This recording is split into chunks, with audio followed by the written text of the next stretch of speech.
सुमित्रा नंदन पंत का जन्म उत्तर प्रदेश की सौंदर्य स्थली कौसानी के ब्राह्मण परिवार में 20 मई सन 1900 की सुबह हुआ था। उनकी मां सरस्वती मूर्छित अवस्था में बेटे को जन्म देकर इस संसार को छोड़ गई। इस निर्मम आघात को प्रकृति सहन न कर सकी और उस बच्चे के लिए उसने मां का रूप धर लिया। पंत के शब्दों में, मां से बढ़कर रही धात्री, तू बचपन में मेरे हित, धात्री कथा रूपक भर, तूने किया जनक बन पोषण, मातृहीन बालक के सिर पर वरद हस्त धर गोपन। प्रकृति में मां के रूप के साथ पिता, शिक्षक, भाई, बहन और सखा को पाकर पंत उससे अपने मन की बातें करते। जीवन में कठोर परिस्थितियों को झेलकर भी वो अपनी संगिनी प्रकृति की तरह मन से कोमल ही बने रहे। प्रकृति के स्नेह आंचल से बंधे वो उसे देख खुशी से झूम उठते, उससे दूर होकर वियोगी हो जाते। वो प्रकृति के प्रेम को देख कहते हैं, ज्ञात रहस्य मुझे अब क्यों एकाकी जीवन, निज करुणा में मुझे वर लिया तुमने गोपन। नहीं जानता मां तुम कब कैसे आती हो, बन जीवन प्रेरणा नित्य नव मुस्काती हो। उनके पिता गंगादत्त कौसानी के पास चाय बागान में मैनेजर थे और घर पर लकड़ी का व्यापार था। आर्थिक रूप से संपन्न परिवार में पंत सुख सुविधाओं के बीच पले। चौथी कक्षा तक कौसानी में पढ़कर पंत अल्मोड़ा के गवर्नमेंट स्कूल में आ गए। नेपोलियन की तस्वीर देखकर बचपन में ही पंत ने अपने रेशमी घुंघराले बाल लंबे कर लिए थे, जो जीवन भर लंबे ही रहे। बचपन के गोसाई दत्त नाम को दाखिले के समय बदलकर उन्होंने अपना नाम सुमित्रा नंदन पंत रखकर 10 वर्ष की उम्र में ही अपनी सृजनशीलता का परिचय दे दिया। अल्मोड़ा में पंत ने हारमोनियम और तबले की संगत पर गीत गाने के साथ कविताएं व कहानियां भी लिखना शुरू कर दिया। अल्मोड़ा की पढ़ाई के बाद कुछ महीने बनारस में पढ़कर वो भाई देवी दत्त के साथ 19 वर्ष की आयु में प्रयाग आ गए। प्रयाग में म्योर सेंट्रल कॉलेज में दाखिला लेकर हिंदू हॉस्टल में रहने लगे। हिंदू हॉस्टल में हुए कवि सम्मेलन में जब पंत ने कोमल कंठ से कविता पाठ किया तो सभी श्रोता मंत्रमुग्ध हो गए। उसके बाद उनके बिना कवि सम्मेलन फीके माने जाने लगे। जो नजाकत और नरमी उनके स्वभाव में थी, वही उनकी रचनाओं में भी रही। 25 वर्ष के ऊपर तक वो स्त्रीलिंग में कविताएं लिखते रहे। पंत जी, आपकी लंबी कविता आत्मिका मेरे सामने है, जो आत्मकथात्मक कविता है। जी हाँ। और इसमें आपने कुछ पंक्तियां कही हैं प्रेम के बारे में।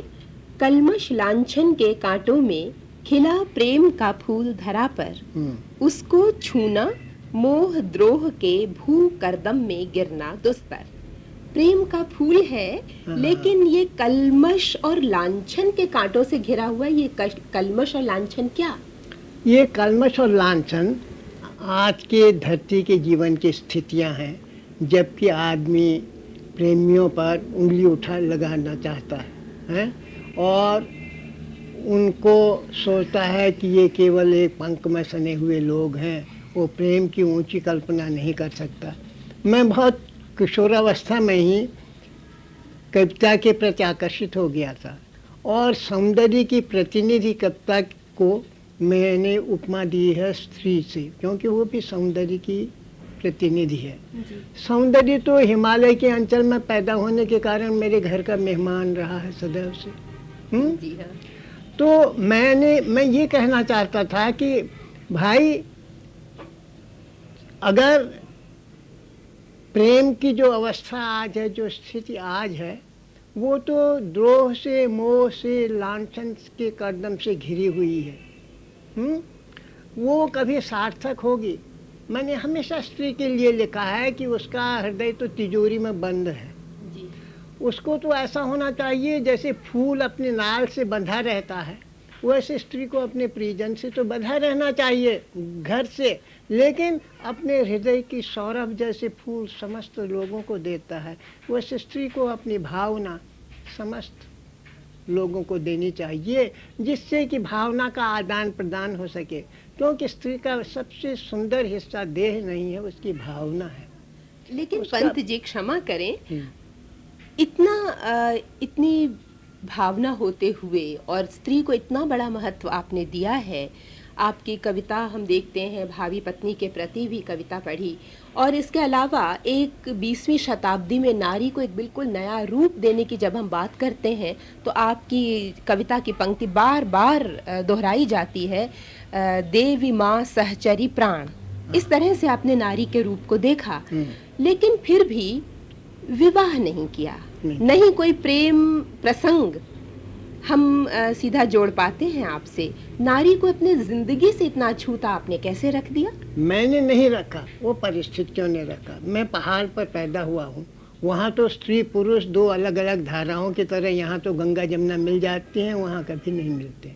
जी। ये तो गांधी जी के आंदोलन के बाद लड़कियाँ रास्ते पर चलने लगी, नहीं तो वो तो घर के अंदर बंद रहती थी। तो वहाँ तो ऐसा संभव ही नहीं था कि उनकी ओर आकर्षण हो। लेकिन ये जो मैंने कविता लिखी है, तो मैंने बहुत प्रौढ़ावस्था की लिखी है। तब तक मैं बहुत कुछ सोच विचार कर चुका था प्रेम पर, स्त्री पुरुषों के संबंध पर। तो ये तो मेरी तब की कविता है। तब मैंने लिखा है कि भाई प्रेम तो अभी इस पृथ्वी पर फूल की तरह खिल ही नहीं पाया है, उसको तो द्रोह और मोह के जो कांटे हैं और जो पंख है लांछन का, वो उसे पनपने ही नहीं देता। इसमें मेरा व्यक्तिगत कुछ नहीं है, ये तो मानव जीवन का तब का इतिहास है और अब भी ये इतिहास है। और कभी मैं बहुत अच्छी तरह जानता हूँ कि मनुष्यता का विकास तभी होगा जब स्त्री स्वतंत्र होकर इस धरती पर विचर सकेगी, उसे भय नहीं रहेगा। समझ गई हैं? पंत जी, लेकिन इतने संवेदनशील कवि में और जो संवेदना का पुंज मानता हो स्त्री को, और एक सहगामिनी की इच्छा होती है हर एक व्यक्ति के भीतर, तो वो जब नहीं, किसी भी वजह से नहीं हुई, चाहे परिस्थिति की वजह से नहीं हुई पूरी, तो क्या एक उसकी छटपटाहट आपकी कविता में नहीं उभरी होगी? खूब उभरी है। आप तो जानते हैं मेरी कविता में ग्रंथि में है, उच्छ्वास में है, आंसू में है। और मैंने स्त्रियों पर मैं तो बहुत स्त्रियों को प्यार करता हूँ। ये दूसरी बात है, किसी स्त्री को अपना नहीं सका। स्त्रियों को तो मैं बहुत अधिक प्यार करता हूँ, क्योंकि मैं मानता हूँ कि भविष्य में अगर मनुष्य को कोई संस्कृत बना सकती है तो स्त्री बना सकती है। कब?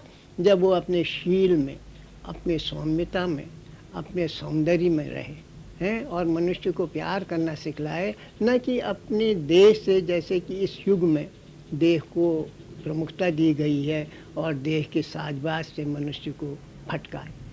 यही शायद आपकी इन पंक्तियों में आता है, हो न सका चरितार्थ प्रेम का, धरा स्वर्ग नारी उर में स्थित, ये हृदय नहीं विकसित शोभा के, देह भाव से मन अवगुंठित। ये तो देह भाव से मन अवगुंठित हो जाता है, लेकिन देह को नकारा तो नहीं जा सकता। नहीं नकारा नहीं जा सकता। तो क्या आपने शायद बहुत आदर्श कुछ इतना ऊंचा नहीं रख लिया कि? बिल्कुल ऊंचा नहीं रखा।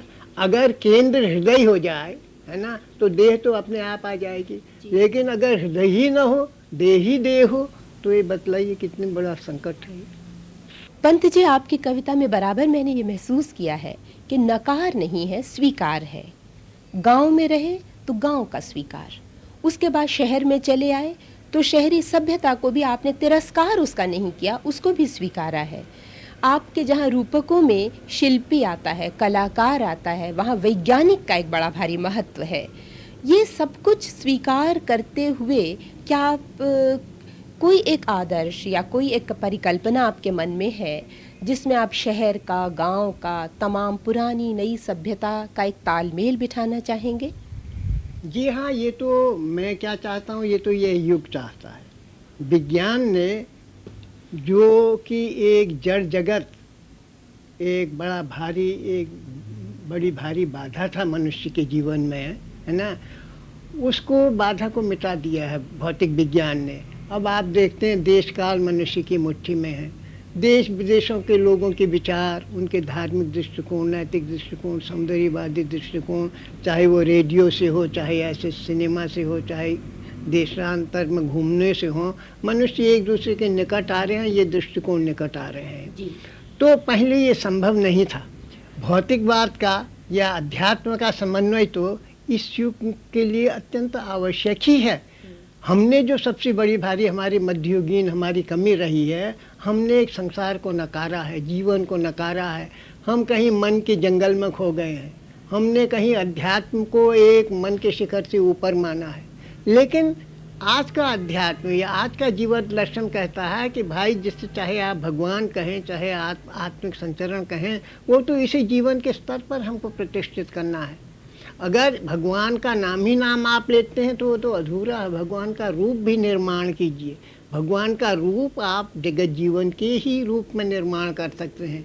तो आज तो ये निर्माण का युग है। इसमें तो विज्ञान और अध्यात्म इनको मिलकर काम करना है।